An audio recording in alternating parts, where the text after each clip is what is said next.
ये कहानी एक राहुल नाम के लड़के की जो मिडिल क्लास फैमिली में पैदा हुआ। वह 12th क्लास तक टॉप करता जा रहा था, पढ़ने लिखने में सबसे आगे। फैमिली को उस पर गर्व था। वो सोचते थे जब ये बड़ा हो जाएगा तो कुछ कमाल करेगा, हम लोगों की लाइफ बदल देगा।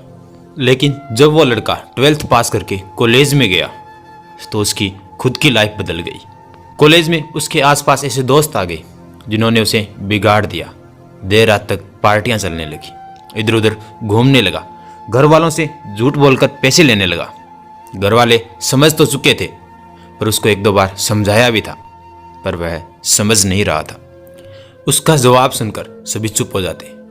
वह बोलता कि मुझे ज्ञान की ज़रूरत नहीं है, मेरी लाइफ मैं अपने हिसाब से जी लूँगा।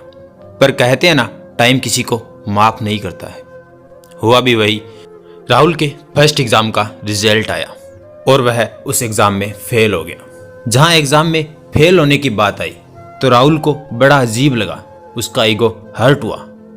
वह सोचने लगा कि जो बंदा आज तक फेल नहीं हुआ, सबसे टॉप रहा, वह अब ऐसा कैसे कर सकता है। धीरे धीरे राहुल डिप्रेशन का शिकार होने लगा।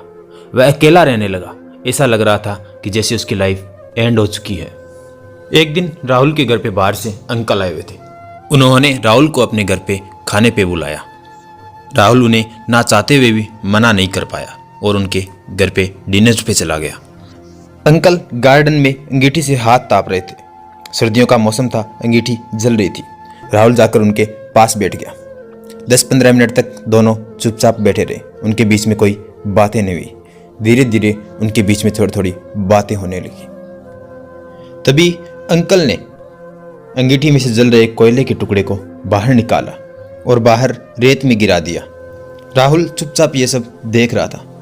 अंकल ने एक और कोयले का टुकड़ा निकाला जो उनको गर्मी दे रहा था, दग रहा था, उसको बाहर निकालकर गिरा दिया।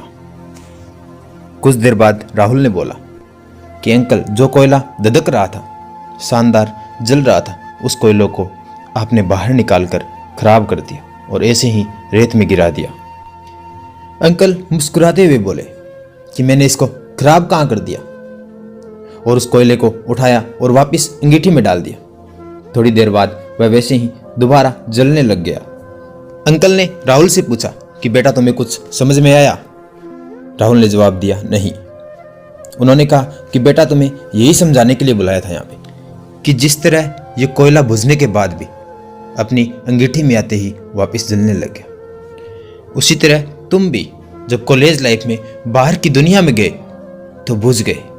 तुम भी अपने आप को वापस जला सकते हो, बशर्त तुम्हें वापस अपनी अंगीठी में आना पड़ेगा। अपनी लाइफस्टाइल को चेंज करना पड़ेगा, पुराने दोस्तों को छोड़ना पड़ेगा। मैंने ये सब समझ चुका था कि अंकल उन्हें क्या समझाना चाहते थे। अपने में से भी बहुत से ऐसे हैं जो पुरानी बातों को लेकर डिप्रेशन का शिकार हो रहे हैं, जो अपने साथ हो गया उसको सोचकर कुछ आगे नया नहीं कर पा रहे हैं। आपने सुना भी होगा कि जिंदगी चलते रहने का नाम है। जब तक आप चलेंगे नहीं तब तक आप कुछ करेंगे नहीं। चलिए आज से ही कुछ नया करते हैं। ये कहानी आपको अच्छी लगी है तो लाइक एंड सब्सक्राइब करें। जल्दी ही मिलते हैं एक नई कहानी, एक नए किस्से के साथ। मुस्कुराते रहिए।